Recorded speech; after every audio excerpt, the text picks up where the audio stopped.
August 25 റൊസാനോ മാതാവ്. ഇറ്റലിയിലെ കലാബ്രിയയിലെ റൊസാനോ പട്ടണത്തിൽ ആരോഗ്യമാതാവിനോടുള്ള ആരാധന ശക്തമായിരുന്നു.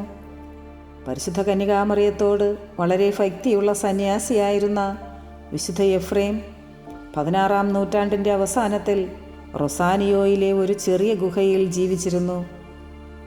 580-ൽ അതിശക്തമായ കാറ്റ് ക്യാപ്റ്റൻ മൗറീഷ്യോയെ റൊസാനിയോയിലെത്തിച്ചു.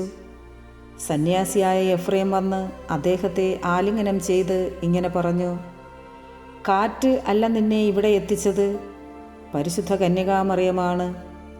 അവൾക്ക് വേണ്ടി ഒരാലയം പണി കഴിപ്പിച്ചാൽ താങ്കൾ ഇവിടെ ചക്രവർത്തിയായി വാഴും. 582-ൽ ഇന്നത്തെ ഗ്രീസിൻ്റെയും ഇറ്റലിയുടെയും പ്രാന്തപ്രദേശത്തെ മെസഡോണിയൻ ചക്രവർത്തിയായി മൗറീഷ്യോ കിരീടമണിയിക്കപ്പെട്ടു.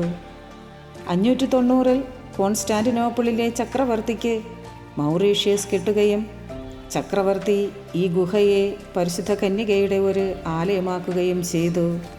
Ave Maria.